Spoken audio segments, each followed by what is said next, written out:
Assalomu alaykum. Uzbekistan. Assalom Uzbekistan.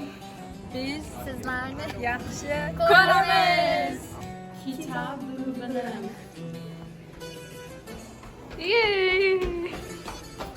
Assalomu alaykum Uzbekistan. 1, 2, 3, 4, 5. Hey! Assalomu alaykum. Meni ismim Madina Abdurashidova. Men AQShda, Washington shtatida 1 yildan beri oilam bilan yashab kelmoqdaman. Bu yerda men 11-sinf bitiruvchisiman. O'zbekistonda 10-sinfni bitirib kelganman. Shu paytgacha bir qancha milliy hamda xalqaro grantlar sohibasi bo'lganman. Bugun sizlarga AQShdagi maktab tizimi haqida gapirib bermoqchiman. Meni maktabim ertalab 7:20 da boshlanadi. Maktab sariq avtobusi meni uyimdan 6:40 da olib ketib, 15 minutda maktabimga olib borib qo'yadi.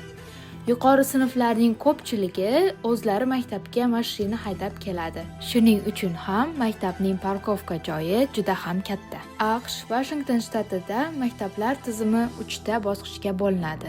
Boshlang'ich maktab bu 1-sinfdan 6-sinfgacha, o'rta maktab 7 va 8-sinflar va yuqori maktab 9-sinfdan 12-sinfgacha. Men yuqori sinfda o'qiyman va men maktabimda faqatgina 9, 10, 11 va 12-sinflar o'qishadi. Maktabimda 1350 ta o'quvchi bor. Har bitta sinfdan taxminan 300 ta yoki 350 ta o'quvchi bor. Ya'ni 9-sinflar 300-350 ta, 10-sinflar 300-350 ta va hokazo. O'zbekistonda muayyan sinfdagi o'quvchilar bir xil fanlarni o'qishadi va maktabdagi vaqtlari asosan birgalikda kechadi. Bu yerda esa o'rta maktabdan boshlab barcha o'quvchilarning o'zlarining darslar jadvali bo'ladi. Ya'ni o'quvchi o'zining qiziqishiga ko'ra fanlarni tanlaydi. Masalan, men fotografiya darsimda 9, 10, 11 va 12-sinflardan o'quvchilar bor. Chunki ular o'zlarini jadvalini tuzayotganida menga o'xshab fotografiya darsini tanlashgan. Bu degani bitta darsda har xil darajadagi sinflar aralashib o'tirishi mumkin. Bu maktab tizimining yaxshi tomoni, siz o'zingizga mos va qiziqqan darslaringizni tanlab ketaverasiz.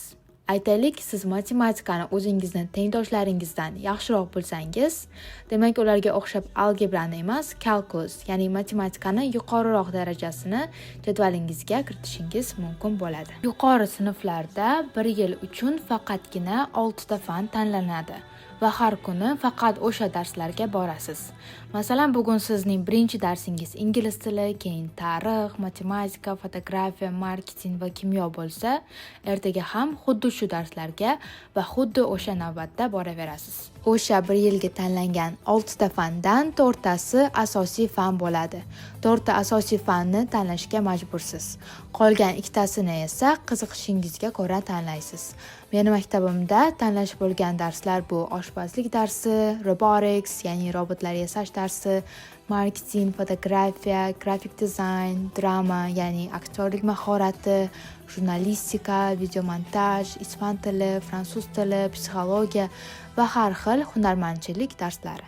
Hamma sinflar ingliz tili, matematika, tarix va science fanlarini o'qishlari kerak. Science bu ilmiy fanlar, bu kategoriyaga kimyo, biologiya, fizika va informatika kiradi. Kelinglar endi lunch, ya'ni obed vaqtlari qanaqa bo'lishi haqida gapirib beraman. Meni maktabimda 2 ta obed vaqti bor, birinchi va ikkinchi obed deb aytiladi. Ikkalasi ham 30 minutdan davom etadi. Birinchi obed vaqtida o'quvchilarning yarmi ovqatlansa, ikkinchi obed vaqtida qolgan yarmi ovqatlanadi. Har kuni bitta asosiy ovqat tayyorlashadi. Aytaylik, nachos, barbekyu, salmon balig'i, pishloqli makaron yoki boshqa ovqatlar. Asosiy taomdan tashqari har kuni tovuqli va mol go'shtli burgerlar hamda pitsa tayyorlashadi. Mana shu variantlardan bittasini tanlashingiz mumkin. Tanlagan taomingizga qo'shib, albatta meva yoki sabzavot olishingiz kerak. Maktabda obed sotiladi va narxi $4. Daromadi kam oilalar tekin nonushta va obed programmasiga topshirsa bo'ladi. va ularning bolalariga nonushta va obed tekin bo'ladi. 11 va 12 sinflar obed vaqtida maktabdan chiqib ketib, tashqaridan ovqatlanib kelsa ham bo'ladi. Obed vaqtida albatta maktab kutubxonasiga borib o'tirsangiz va darslaringizni qilsangiz ham bo'ladi. Bu yerda ko'p o'quvchilar sport va musiqada ham juda qobiliyatli. Deyarli har bir o'quvchi sportning bitta turida qatnashadi hamda musiqa asboblaridan birini chala oladi. Meni eng yaqin o'rtoqlarimdan biri kurash bilan shug'ullanadi hamda skripkani juda yaxshi chaladi.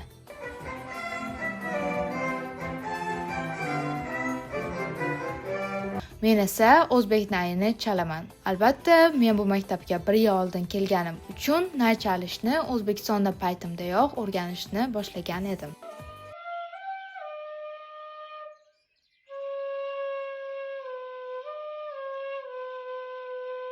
Hi!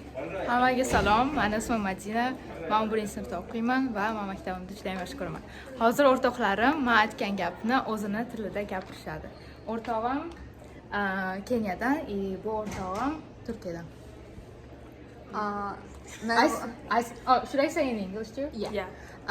Hi guys, my name is Madina. I go to 11th grade and I love my school. Avari Dinanguni Rochelle, and I am in Naniko Junior 11th, and I love it.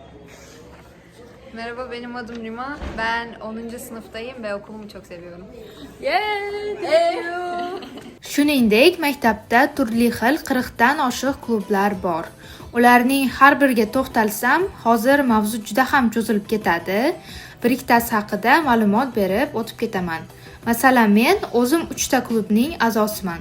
Ular biznes, hiking club, ya'ni bu tog'larga chiqish, piyoda ko'p yurish sport turi desa ham bo'ladi, va National Honor Society. Bu maktabdagi ilg'or o'quvchilar jalb qilingan klub. 11 va 12 sinf o'quvchilari kollejlardan ham darslar olsa bo'ladi. Kollej darslari albatta qiyinroq bo'ladi, lekin ular universitetlarga topshirayotganda yordam beradi, chunki ular siz qiyinroq darslarni olishga tayyorligingizni va yaxshi o'qishingizni ko'rsatadi. 11 va 12 sinflar hattoki maktabga butunlay bormasdan faqat kollejga borib yoki kollejdan onlayn darslar olib maktabni ham tugatishlari mumkin. Yoki maktabdan ham kollejdan ham bir vaqtning o'zida darslar olib o'qish ham mumkin. Men 12 sinfim uchun maktabdan 3 ta dars olib, qolganini esa kollejdan olmoqchiman.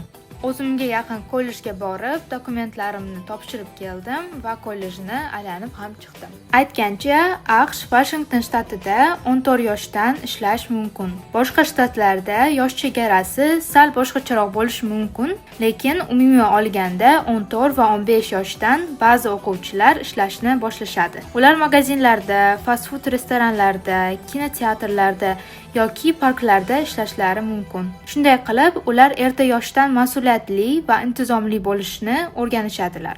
Men ham restoranda host bo'lib ishlayman. Men mas'uliyatlarim bu mijozlarni kutib olish, ularni to'g'ri joylarga o'tkazish, ofitsiantlarga ko'rsatma berish va hokazo. Ishlab topgan pullarimni o'zimni va ukamni qo'shimcha darslariga hamda boshqa shaxsiy ehtiyojlarimga ishlataman.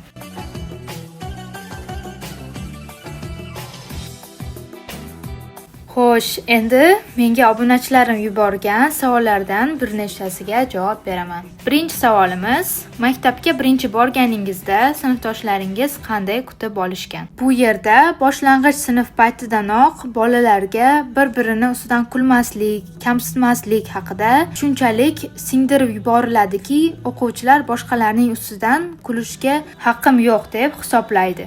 Aksincha, hamma bir-birini xato qilsa ham qo'llab-quvvatlaydi. Men ham boshida baribir talaffuzimda bir ikkita kamchilik bo'lgan.